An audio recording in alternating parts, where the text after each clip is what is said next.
Hi, I'm Kathy Zenda-Wilson. I'm co-director of Pulse at the W.E. Upjohn Institute.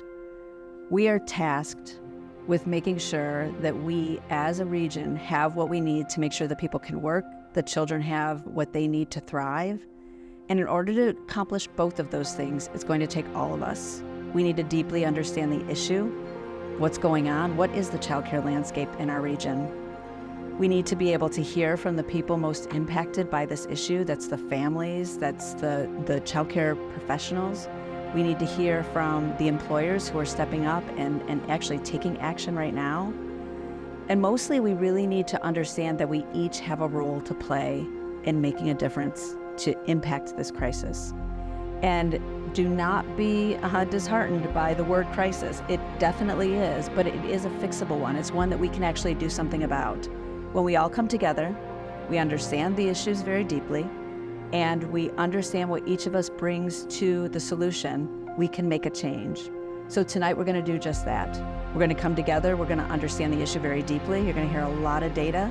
That data alone, I want you to remember, is not just about numbers and figures and charts and graphs. It's about real people. You will hear from a few of those.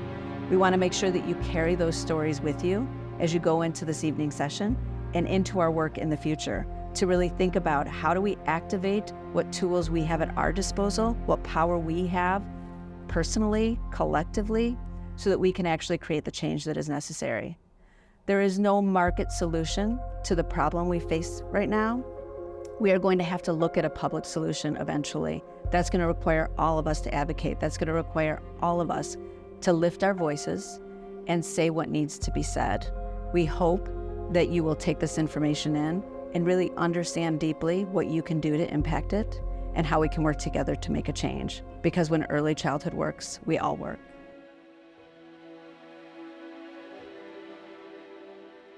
When I was pregnant, I worked at for an organization, and I was looking at, what am I going to do when I have my child, and we're looking into childcares, and it was too expensive. When I did the math, it was going to be, I was going to be pretty much working just to pay childcare.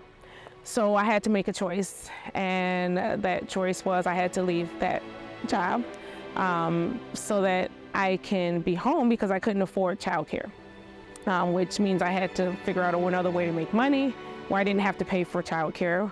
So I put myself in a position where I can own my own business and be self-employed. But being self-employed, that's when you look at, you lose your benefits. Healthcare is a big one, making sure that my daughter had access to healthcare. Through my work with the Pulse Champions Committee, we learned something really surprising, that we are falling 40% short of meeting the need for childcare resources in our area. In addition to that statistic, we also learned how little these childcare providers get paid. It is staggering how little we pay these folks to take care of our youngest, the most vulnerable citizens in our communities, and it's something that we need to change. As a result of the surveys that we did, we learned that we needed to provide benefits that were more flexible, meaning in addition to the traditional ones such as 401k, paid time off, health insurance, our team members had a wide variety of needs, and these younger team members who were starting families could use that extra benefit to help pay for childcare or dependent care. And so we crafted a new benefit tool that we call Team Member Choice, and it allows a team member to allocate certain benefit dollars to a number of buckets. It may be more 401k, it may be more paid time off, and it also now includes dependent or child care services. So they can take some of the money that we put into this new bucket, in addition to the old benefits, and allows them to pay for childcare if they wish to out of that resource that we're providing. So my first job at a childcare center was here in Albion, and that center closed down. But Albion actually has one childcare center here, and the waiting list, of course, is very long. And so working with a lot of the families in the school system, that's when I, I was talking to families, well, I want to work, but there's no daycare. I have nowhere to take my child, and I want to change that narrative. I've been to a lot of meetings where people were talking about that being a problem as far as for this community, but no one's opened up a child care center yet. And so I'm just said I'm gonna do it. And I question myself every day on this, like, what am I getting myself into? But it's really needed. It's needed here.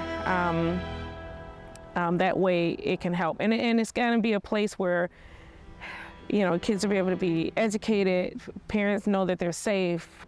In addition to serving our team members, we also know that we have a responsibility to be engaged with the wider community. That's the reason that we connected with the Pulse Childcare Champions, and I am a member of that committee, to help understand what are the challenges of the community at large and what can we do about it. The 3 childcare champions that were part of this committee wrote a letter that was later sent to our legislators to advocate for more childcare resources within our community and doing what they could to leverage the resources and dollars at their disposal to make this happen. This letter was later picked up by Detroit Cranes and published. This is just a small action, but we think it's a meaningful action. We consider this just a small gesture to help rally other business leaders in our area to put themselves forward as solvers of this issue for our team members and our local communities. I, of course, went on the site to start applying for the grants, but then there's these steps that you need to take. It's all spelled out there, but it gets overwhelming. And then when you actually try to access it, sometimes I've been redirected 3 times. I reached out to someone, nope, I'm not the person you contact, you know, go on the website if you have any questions, is what I was told. And so the challenge really is still trying to get it started. And I think once things go, I've already connected with people that are gonna support. It's just really being able to get things going with this on that other aspect of it, as far as starting the pre-licensing and going into that and all of that.